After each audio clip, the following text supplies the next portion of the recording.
तो कई फिर बड़े तरन्नम दे नाल ना बड़े तरन्नम दे नाल इस मौजज़े का इनकार करते हैं, बड़ी लय दे नाल पता ही कहते हैं बशर हो के अरशां ते जा कोई नहीं सकदा, बशर हो के अरशां ते जा कोई नहीं सकदा। ये ते गल ठीक है कि बशर हो के अरशां ते जा कोई नहीं सकदा, ते जे अल्लाह लैके जाना चाहे फिर हटा कोई नहीं सकदा। बशर हो के अरशां ते जा कोई नहीं सकदा, ते जे अल्लाह लैके जाना चाहे।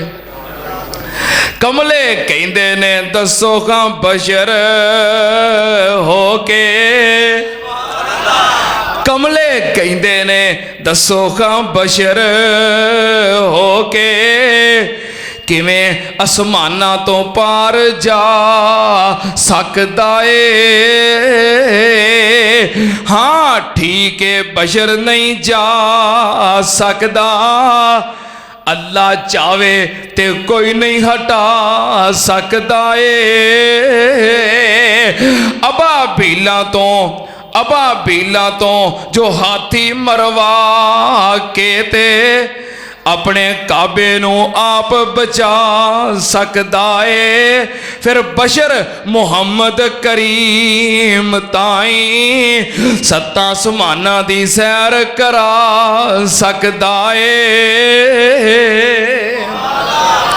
ये तो साडा भी अकीदा है कि बशर होके समाना ते कोई नहीं जा सकता, पर इस तो अगे साडा यह भी अकीदा है जे अल्लाह लैके जाना चाहे। ओ बशर हो के अरशां ते जावे मुहम्मद सल्लल्लाहु अलैहि वसल्लम। एक गल ठीक है कोई नहीं जा सकता, पर सारी कायनात दे विचों साडे मुर्शद पाक दा ये मुकाम है कि बशर हो के अरशां ते जावे मुहम्मद, ओ वद रुतबे सबना तो पावे मुहम्मद, ओ वद रुतबे सबना तो पावे मुहम्मद।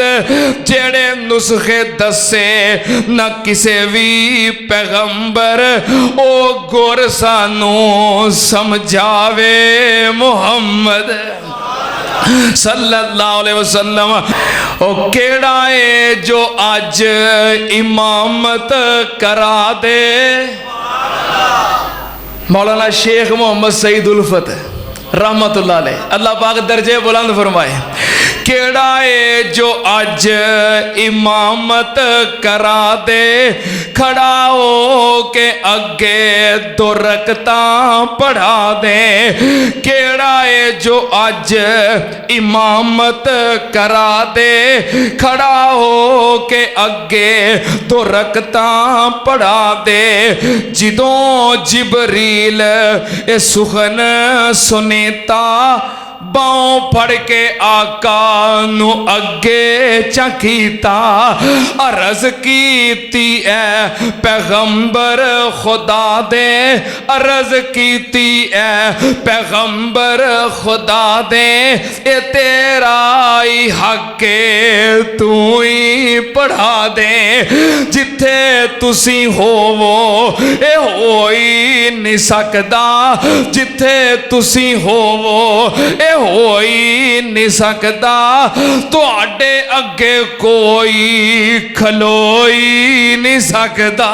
सुनना ध्यान नाल अर्ज की जिबरील सोने नू आके, चलो आका रब दा पैगाम आ गया है। अर्ज की जिबरील सोने नू आके, चलो आका रब दा पैगाम आ गया है। सवारी लई दर ते है बुर्राक आया, ते वागा फड़न नो गुलाम आ गया है। जा अकसाच पहुंचे मुहम्मद प्यारे, जा अकसाच च पहुंचे मुहम्मद प्यारे नबी सन खड़े इंतजारी च सारे ता जिबरील नबियां नु ऐलान कीता सफा ठीक कर लो इमाम आ गया है। मौलाना मोहम्मद हुसैन शेखुपुरी रहमतुल्लाह अलैह उन्हें बड़ी प्यारी तर्जमानी की है। एक दोस्त ने ना खास फरमाइश की है भी जो वाकया में राज बयान करो तो ये अशार जरूर पढ़ियो। मेरे शेखुल कुरान ने बड़ी प्यारी तर्जमानी की है। नबी कट्ठे होए सारे विच अकसा पे उड़ीक दे आवे इमाम साडा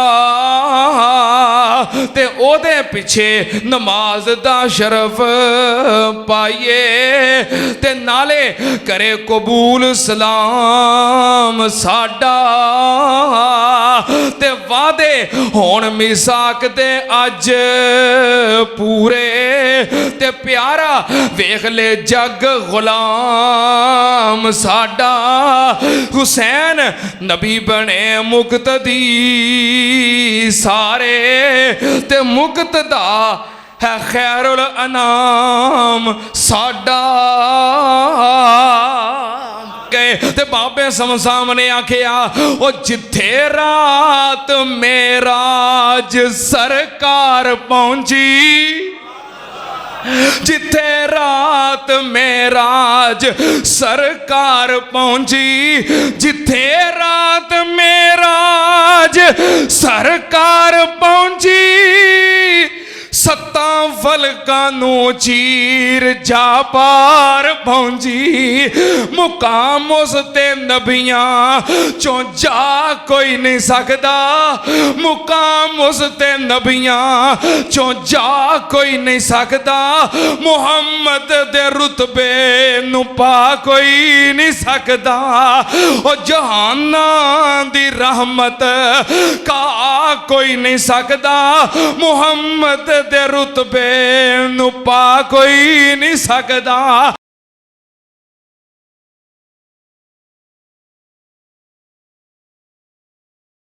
ओ बशर हो के अरशां ते जावे मुहम्मद सल्लल्लाहु अलैहि वसल्लम।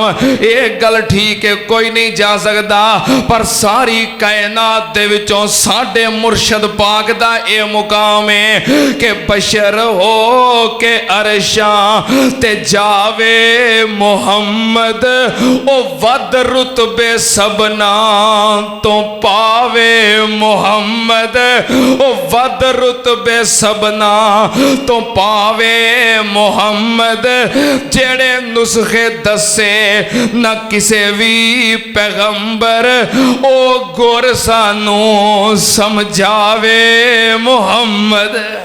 ओ केड़ा है जो अज इमामत करा दे मौलाना शेख मोहम्मद सईद उल्फत रहमतुल्लाह अलैह अल्लाह पाक दर्जे बुलंद फरमाए। केड़ा है जो अज इमामत करा दे खड़ा हो के अगे दो रकतां पढ़ा दे। केड़ा है जो अज इमामत करा दे खड़ा हो के अगे दो रकतां पढ़ा दे। जिदों जिबरील ए सुखन सुनीता